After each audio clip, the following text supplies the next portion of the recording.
হিন্দু ধর্মের সময়ের চক্রকে 4টি যুগে ভাগ করা হয়েছে, অর্থাৎ সত্যযুগ, ত্রেতা যুগ, দ্বাপর যুগ আর কলিযুগে বিভক্ত করা হয়েছে। এর মধ্যে কলিযুগকে মানবজাতির সবচেয়ে অভিশপ্ত যুগ বলা হয়ে থাকে।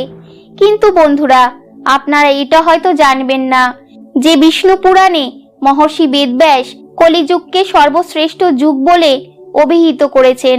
কিন্তু উনি এরকম কেন বললেন? কলিযুগ সর্বশ্রেষ্ঠ যুগ, এটা কি করেই বা সম্ভব? একদিন মহর্ষি বেদব্যাস গঙ্গা নদীতে স্নান করছিলেন। তখনই কিছু ঋষি সেখানে এসে পৌঁছালেন, আর তারা দেখলেন শ্রী বেদব্যাস নদীতে ডুবে ধ্যান করছেন। এটা দেখে তারা সেখানেই বৃক্ষের নিচে বসে পড়লেন। এরপর কিছু সময় পর যখন ব্যাসদেব উঠে দাঁড়ালেন, তখন বললেন, যুগের মধ্যে কলিযুগ, বর্ণের মধ্যে শূদ্র আর মানুষের মধ্যে স্ত্রীরা শ্রেষ্ঠ।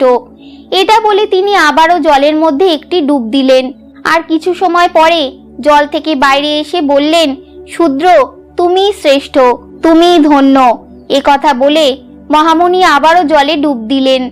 এরপর আবারও দাঁড়িয়ে বললেন, স্ত্রীরাই সাধু, আর এই লোকে এনাদের থেকে ধন্য আর কেউ নেই। গঙ্গা নদী তটে বসে থাকা ঋষিমুনিরা যখন এটা শুনলেন, তখন তারা আশ্চর্য হলেন। তারা নিজেদের মধ্যে বলতে থাকলেন, এতদিন তো শুনেছিলাম যুগের মধ্যে কলিযুগ সব থেকে অভিশপ্ত যুগ, বর্ণের মধ্যে ব্রাহ্মণ শ্রেষ্ঠ, তাহলে ব্যাসদেব এরকম কেন বলছেন? তখন তাদের মধ্যে এক ঋষি বললেন, এইসব প্রশ্নের উত্তর কেবল ব্যাসদেবই দিতে পারবেন। এরপর কিছু সময় পরে স্নান এবং নিত্যকর্ম সেরে বেদব্যাস মুনিদের কাছে পৌঁছালেন, আর তাদের জিজ্ঞাসা করলেন, আপনারা এখানে কিভাবে এলেন? তখন মুনিরা বললেন, আমরা তো কিছু জানবার জন্য এখানে এসেছিলাম, কিন্তু ওসব পরে হবে। কিন্তু আপনি স্নানের সময় বললেন কলিযুগ শ্রেষ্ঠ, শূদ্রই শ্রেষ্ঠ, আর স্ত্রীরাই সাধু আর ধন্য। এর অর্থ কি? আপনার মতো মহান ঋষি কোনো কথাই এমনি এমনি বলতে পারেন না। এসব কথা শুনে ব্যাসদেব হালকা হেসে বললেন, হে মুনি শ্রেষ্ঠ, আমি যে এদের বারবার সাধু বলেছিলাম এর কারণ শোনো।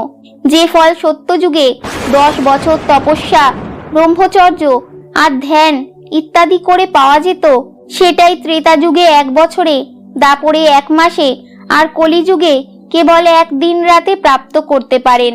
এই কারণেই আমি কলিযুগকে শ্রেষ্ঠ যুগ বলেছি। আর যে ফল সত্যযুগে দান, ত্রেতা যুগে যজ্ঞ আর দ্বাপরে দেব অর্চনা করে প্রাপ্ত হতো, ওই ফল কলিযুগে শুধু ভগবান শ্রীকৃষ্ণের নাম কীর্তন করেই পাওয়া যায়।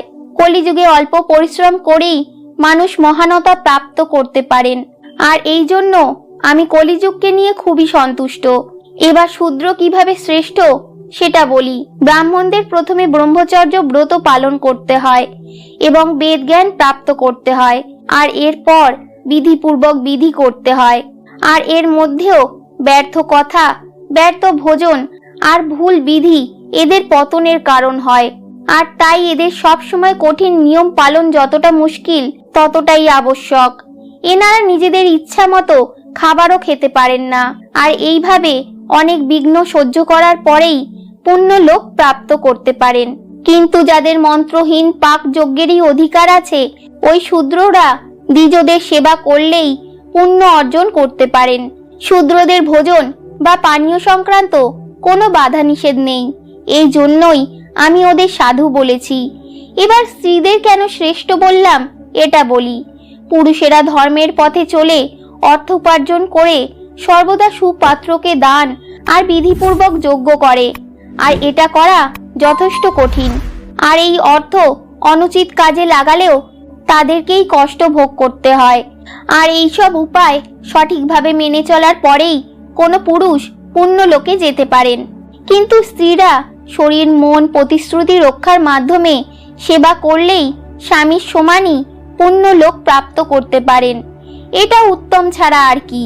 আর এই জন্যেই আমি বলেছিলাম স্ত্রীরা সাধু। এছাড়া এই দুষ্টু কলিযুগের মহান গুণ হলো, এই যুগে কেবল শ্রীকৃষ্ণের নাম কীর্তন করলেই মানুষ পরম পুণ্য অর্জন করতে পারেন। তাই এ যুগের সকল মানুষের উচিত হরিনাম জপ করে মৃত্যুর পর বৈকুণ্ঠ ধামে নিজের পথ প্রাপ্ত করার পথ প্রশস্ত করা।